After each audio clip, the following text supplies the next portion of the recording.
Hey everyone, Suzi here, and today we're playing Watcher of Realms.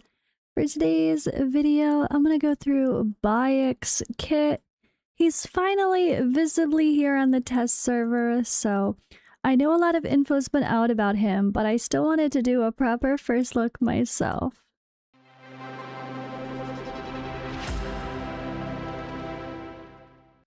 Alright, yes, the test server, so it was a black screen before and it just felt weird making the video, especially in reading the lore when there's just no character there. Even if I tried to put in some visuals from social media, it didn't feel the same. So here we are, the Medjay of Su'a. I'm not a father anymore. I'm not a husband. I'm not a Medjay. I'm a hidden one. The hidden one. A hidden one. A hidden one. So what are hidden ones? It's just like Dune. Very cool though. I like his visual. They did a good job with his aesthetic overall.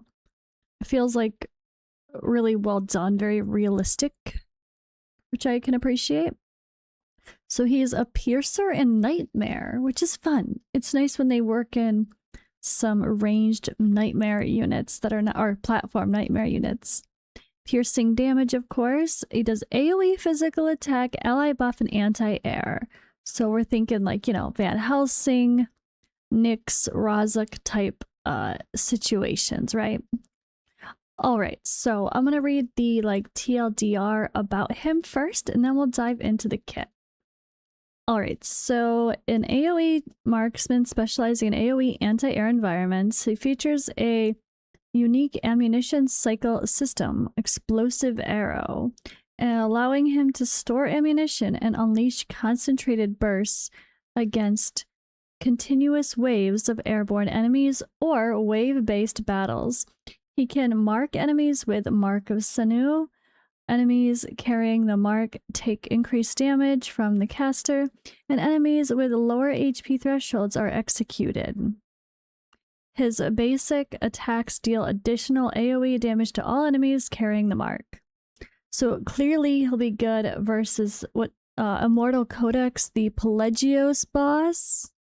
That's a hard one when you didn't have— oh my god, I have Iovar now. I was never able to get the top score on that, I think because, you know, I'm missing a whole unit. When you have Araka there, it's one less person that you can even place. But yeah, they do suggest him for the Nightmare Legion Commander one as well in Immortal Codex with Araka, him, Lady Mina, and Akira. And then anti-air PvP with Iovar, him, Lady Alexandra, Yuri, like one of those. And then Erlang Shen, Count Dracula, and Dao Chen. Really fun. There's special notes for the awakenings, like the A1 is a restore rage upon kills and provides additional ammunition refills. The Awaken 3 creates a major improvement to damage output.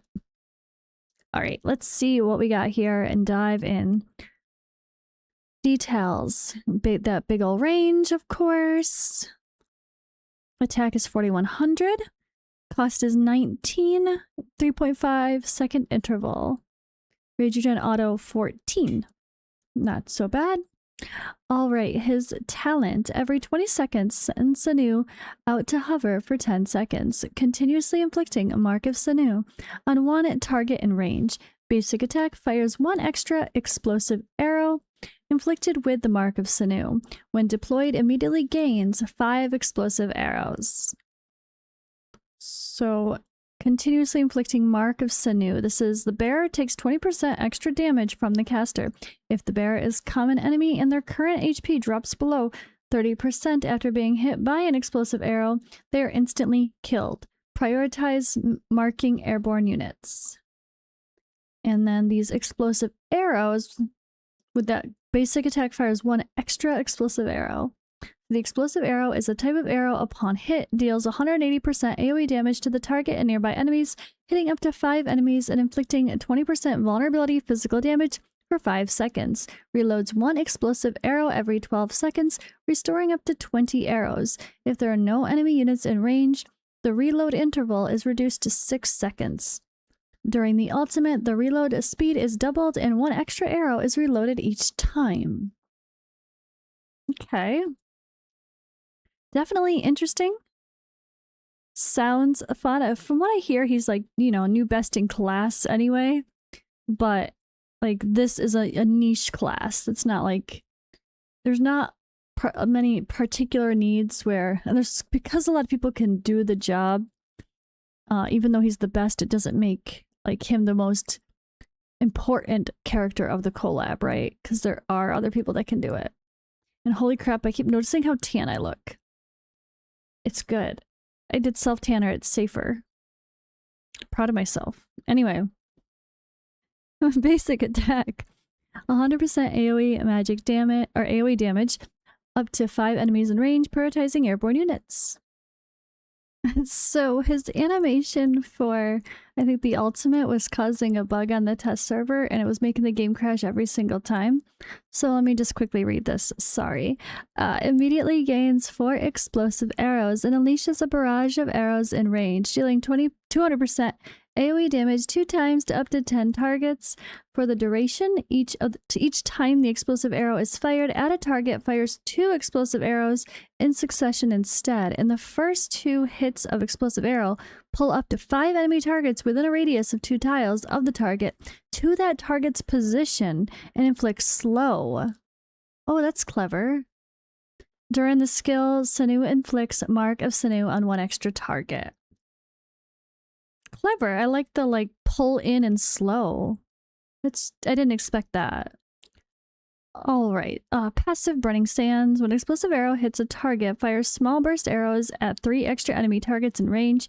Each small burst arrow, it deals 10% AoE damage to up to 5 targets or 20% AoE damage if the target is airborne.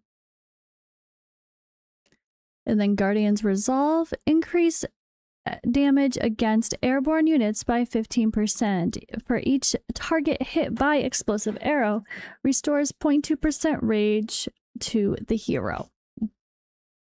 Alright, Awakenings. Awaken 1. Upon killing a target, the hero restores 5% rage. If the target is an airborne unit, also reloads 1 explosive arrow. The above effects can only trigger 1 time every 10 seconds. Awaken at 2, attack plus 300. And Awaken at 3, triggering the execution effect of Mark of Sanu causes the next explosive arrow to fire 1 extra small explosive arrow, which can also trigger the execution effect of Mark of Sanu. Oh. Clever. Awaken at 4.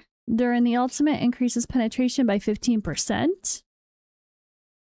And then Awaken 5. When deployed, it gains 5 extra explosive arrows. For every 15 airborne units killed, reloads 2 explosive arrows. Alrighty, sounds fun for sure.